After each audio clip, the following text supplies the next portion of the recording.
Hey there, Sharon Horne-Ellstrom here. Make waves, making waves. Day 867 of What's She Up To Now. It's just me documenting my journey as I transition from the brick and mortar, real world of businesses to the online world.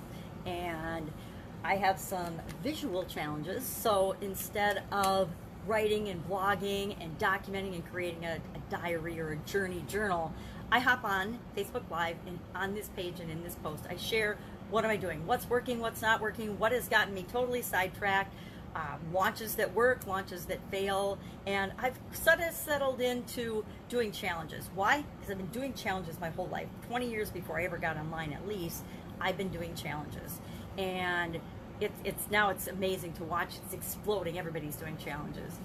But I still do them in my own unique way, and other people do them in their way. And so challenges are kind of my thing. Making moves, making waves, disrupting thought processes and industries. It's kind of my thing. I've always been a little bit of an instigator, at least when it comes to the world of business and the world of work, because there's a lot of things that work right in the world of business. There's a lot of things that are really effed up. There's a lot of things that industries do that you just shake your head and you're like, why do you even do that? That's the dumbest, most non-productive thing I've ever seen. And they'll have good reasons. They'll tell you why they do it. Oh, we've always done it that way. And so I love breaking those paradigms, breaking those beliefs that aren't serving the industry and creating and instigating change in that way. And that all comes from focusing on solutions, right? We focus on solutions, not problems. We see the problem and then we focus on the solution. As soon as we identify what the problem, the real root cause of the problem is, then we can offer solutions. But all of the symptoms and the band-aids and the things, it's kind of like in healthcare as well. If you've ever gotten sick and you had to go to the doctor and they couldn't diagnose what was wrong with you, but they just gave you some medications and they told you to do some things that didn't work, but they helped to alleviate your symptoms, that's sort of how every industry does it in their own way. They forget to address the real problems and they just mask it by covering up the symptoms. And in the long term, in the short term, that works to get you by and get you through, but in the long term, that always implodes and explodes. And so you have to make some waves and fix by really solving the problems. So today was day 8, well, today's 867 for this segment, was 158 for Fun Challenge, which was all about having a penguin's perspective. Super appropriate, actually, in terms of what's going on in our country right now. We need to put ourselves in other people's shoes and be more open to the possibilities, but again, the possibilities of solutions, not the possibilities of making the world a worse place, but of making the world a better place. And that comes from focusing on solutions. But it helps us to have a different perspective and to put ourselves in other people's shoes. Now, it doesn't mean that we all punish ourselves and beat ourselves up and have self-hate and self-loathing because of the color of our skin, because that's the same as being prejudiced against people because of the color of their skin. Totally off topic. But I like the idea of having a perspective from something other than our own. The thing is, we can only ever have our own perspective because we've all lived through our own body and our own life and our own experiences. But even though we can only have that, it doesn't mean we can't open up our mind and ask questions and read and learn and understand and grow and think about other perspectives and other ways of being and other ways of thinking. Anyway, Get Up and Go Challenge, day 13 today. We're starting the second round of SOAP, which is the problem-solving, challenge-solving, change process. And SOAP is all about your situation, your story. Where are you now versus where you want to be? And I'm doing it, and I've done most of my trainings this way for challenges.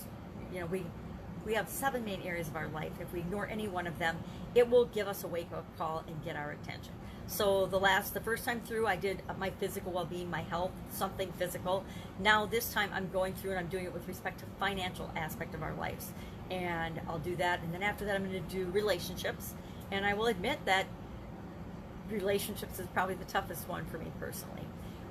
And so that's why I make myself do it, because I want to show people that even the hard things we need to always be doing and looking at. The hard things for us. For other people, it's a piece of cake. That doesn't even faze them. But for me personally, and why? Because I've got some baggage that I still haven't gotten rid of with respect to relationships, different types of relationships as well.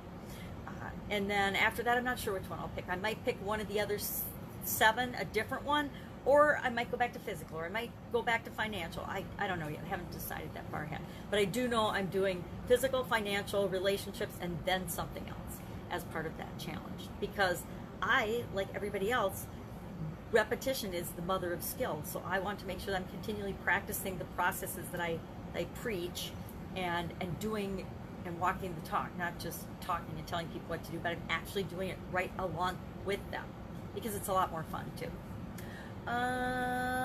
Don't know my granddaughter today, so I am heading out as soon as I'm done making this video to have a nice walk in nature. Hopefully it's not busy out yet. My son was riding his bike and he stopped by and he said it's actually cold today.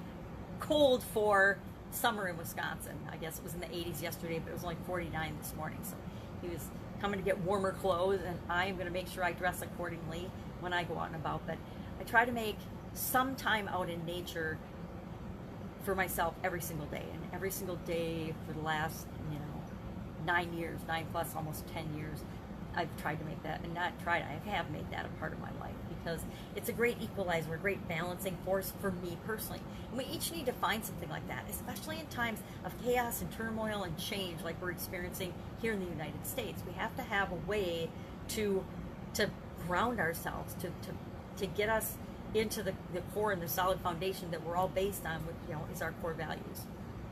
So that's how I do it. I spend some time walking around in nature, and just I walk, and I used to say I walked on purpose, but I do walk on purpose because I have a sudden cardiac arrest, and the last time I ran, it actually set my box off. So I use that as my excuse to not run. Not that I was ever much of a runner anyway. My legs are like this long, so how fast and how good a runner was I ever going to be?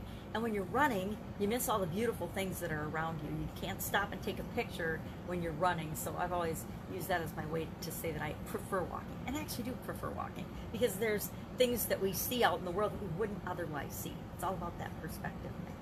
That's it. That is all I've got for you today. If I can help you in any way, ask, hit me up in the comments below. Otherwise, I will be with you tomorrow with another update on what I'm working on. And I'm actually going to work on some branding things today. I'm in a branding coaching program for branding, and it's a mastermind and accountability in the whole 9 yards. And I'm actually really, really enjoying it. I'm enjoying the mastermind and the accountability portion of it more than the methods and the technology and the stuff. I know a lot of that stuff, but I haven't been necessarily doing it. And I'm in a huge process of rebranding at the beginning of coronavirus.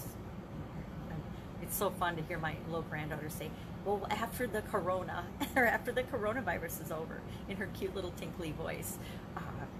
She talks about stuff a lot, and I talk about it as well. But since coronavirus and our separation and our physical distancing and things, my business and my life has been pretty much as usual, but I have been carefully and selectively letting Pajama Grandma slip by the wayside, and I'm rebranding to myself and then something else. And I think it's the Get Up and Go challenge, but the group is like, yeah, do people really know what Get Up and Go means? I don't know. There's this whole push for marketing and sales to have all your keywords and do all this and make it searchable, but I just want to do what feels right for making the world a better place. I don't want to be focused on the tactics and the strategies and you got to have all these keywords, you got to keyword stuff. I don't know about y'all, but when I read a post that's got a whole bunch of hashtags and highlighted words in it, like on LinkedIn or Facebook or something, it drives me nuts. Now, it could be because I don't see very well anyway, so to have to make the effort of changing those in my brain is like an extra step. It's just annoying, and I know it's written for the author, not for the benefit of the person that's reading it. So that's one of those things that I know people are out coaching people to do and teaching them to do, but it's really, really annoying for the human being. It might be awesome for the algorithm, but it's not so fun for us. That's it. Have an awesome day, and I will, of course, be with you tomorrow.